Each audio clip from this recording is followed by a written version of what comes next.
नमस्कार मित्रों, मेरा नाम है आदित्य। आप देख रहे हैं advocate Aditya YouTube channel. Video में आगे बढ़ने से पहले मैं आप लोगों को एक खुशखबरी देना चाहता हूं। मेरी एक किताब आई है जिसका नाम है legal guide for husband in matrimonial cases. ये जो किताब है वो पारिवारिक जो मुकदमे होते हैं उसी पे आधारित है। जैसे कि अगर आप 498A का मुकदमा लड़ रहे हैं, डाइवोर्स का मुकदमा लड़ रहे हैं, सेक्शन 9 का मुकदमा लड़ रहे हैं, डीवी एक्ट का मुकदमा लड़ रहे हैं, मेंटेनेंस का मुकदमा लड़ रहे हैं, 340 सीआरपीसी आपको लगाना है, 91 सीआरपीसी का एप्लीकेशन आपको लगाना है, या फिर कोई भी ऐसी चीज, कोई भी जो पारिवारिक मुकदमा होता है उसमें आपको कोई भी जानकारी प्राप्त करनी है, आपको कुछ भी करना है, तो उसके लिए ये किताब बहुत ज्यादा उपयोगी सिद्ध होने वाली है। क्योंकि ये किताब पूर्णतः पारिवारिक जो मुकदमे होते हैं उन्हीं पे आधारित है और उसी की इसमें जानकारी दी गई है। तो यदि आप कोई भी पारिवारिक मुकदमा लड़ रही हैं तो इस किताब को आप परचेज करें, पढ़ें, क्योंकि इस किताब को पढ़ लेने के बाद आपके हजारों लाखों रुपए भी बच सकती है। क्योंकि फिर आपको कोई ठग नहीं पाएगा, मिसगाइड नहीं कर पाएगा, तो आपके पैसे भी बचेंगे, आप अपना पक्ष भी मजबूत करेंगे, आपको अच्छी जानकारी भी प्राप्त होगी। तो ऐसे में इस किताब का अध्ययन करने से आपको बहुत सारी जानकारी प्राप्त होने वाली है और बहुत सारे लाभ मिलने वाले हैं।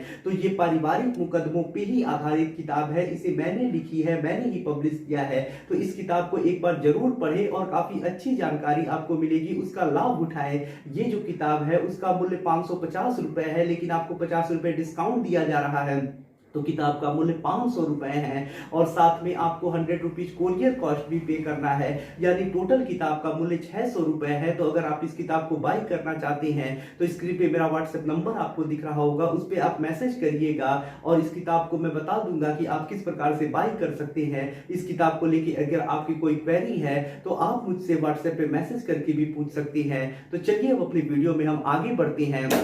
तो देखिए, आज के जिस मामले के बारे में मैं आपको बताने वाला हूं, वो जो मामला है वो आप लोगों के लिए बहुत ज्यादा महत्वपूर्ण सिद्ध होने वाला है। क्योंकि कई बार हम ऐसा देखते हैं कि शादी के समय जो पत्नी पक्ष होता है वो पति पक्ष के किसी के अकाउंट में पैसे ट्रांसफर किया होता है, और बाद में जब केस होता है तो पत्नी पक्ष यही बोल देता है कि मैंने तो ये पैसे दहेज के रूप में ट्रांसफर किए हैं, इन लोगों ने दहेज मांगा है, इसी वजह से हमने ये पैसे ट्रांसफर किए हैं।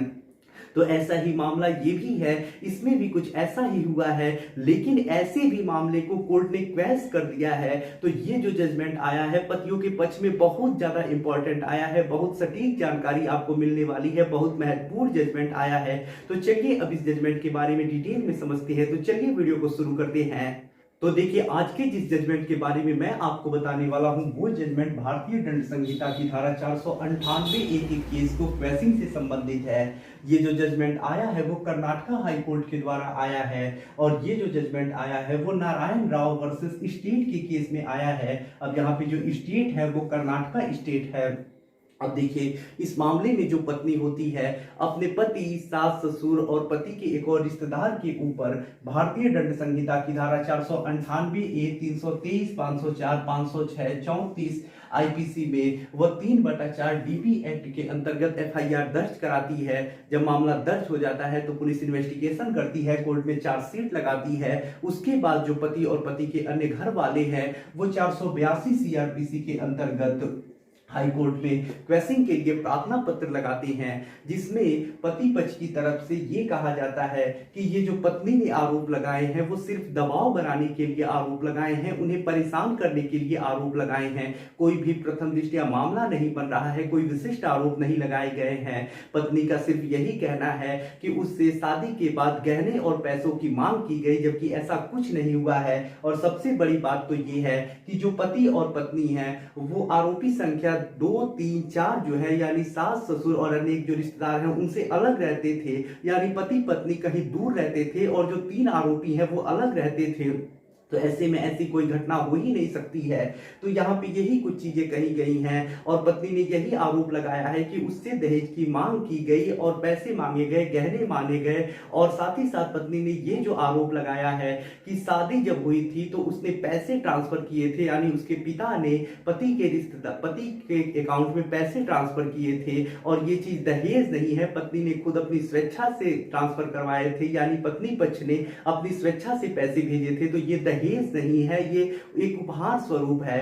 और ऐसे में पत्नी पक्ष की तरफ से फिर ये कहा जाता है कि जो शादी हुई थी तो उस समय दहेज मांगा गया था, और दहेज जब मांगा गया था तो उन्होंने पैसे भी ट्रांसफर किए थे, साथ ही साथ पत्नी को मानसिक शारीरिक रूप से प्रताड़ित भी किया जा रहा था।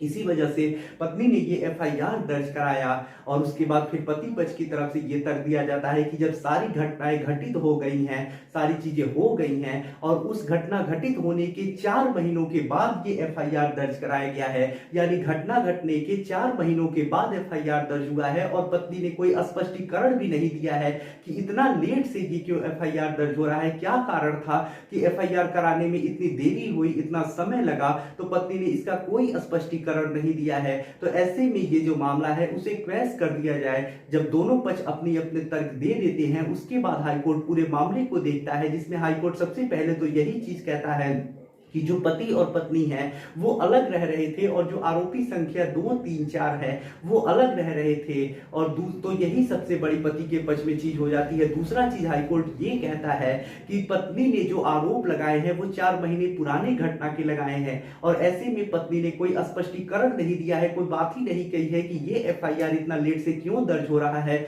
मामला इतना लेट से क्यों दर्ज कराया जा रहा है। तो पत्नी ने इसका कोई स्पष्टीकरण नहीं दिया है। तीसरी जो सबसे इंपॉर्टेंट बात हाईकोर्ट कहता है वो ये कहता है कि जो पत्नी पक्ष ने पैसे ट्रांसफर किए हैं उसे हम दहेज नहीं मान सकते हैं, और ना ही उसे डीपी एक्ट की धारा 3/4 के अंतर्गत अपराध मान सकते हैं, क्योंकि इसमें दहेज का कोई उल्लेख नहीं है। पत्नी पक्ष ने पैसे ट्रांसफर किए हैं, वो उपहार स्वरूप भी हो सकता है, कुछ अन्य भी हो सकता है, तो हम उसे दहेज नहीं मांग सकते हैं, ना ही उसके आधार पे कोई सजा कर सकते हैं। तो ऐसे में ये जो पूरा मामला देखने से लग रहा है वो यही लग रहा है कि इस मामले में कोई भी प्रथम दृष्टया मामला नहीं बन रहा है, कोई विशिष्ट आरोप नहीं लगे हैं।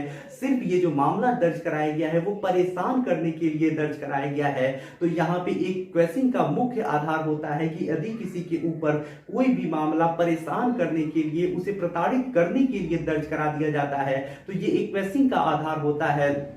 तो यहाँ पे हाईकोर्ट जो होता है वो इसी आधार को पकड़ता है, और हाईकोर्ट कहता है कि ये जो मामला है पत्नी के द्वारा पति पक्ष को परेशान करने के लिए, उन्हें प्रताड़ित करने के लिए दर्ज कराया गया है। तो ऐसे में इस मामले को चलाना सही नहीं होगा, और मामले को क्वैश कर देता है। तो देखिए यहाँ इस जजमेंट से कुछ चीजें सामने निकल के आ रही हैं। पहली चीज तो ये कि आपको अगर आपके पत्नी पक्ष की तरफ से कुछ पैसे दिए गए हैं, अकाउंट में ट्रांसफर कर दिए गए हैं, तो बहुत लोग इस चीज को लेकर डर जाते हैं। तो डरने की बिल्कुल आवश्यकता नहीं है। ये चीज कोर्ट दहेज नहीं मांगता है। पत्नी भले से ही कहती रहे कि हमने ये दहेज के रूप में पैसे दिए हैं, मांगे गए तो दिए हैं, लेकिन कोर्ट इसके आधार पे आपको कोई सजा नहीं सुनाने वाला है।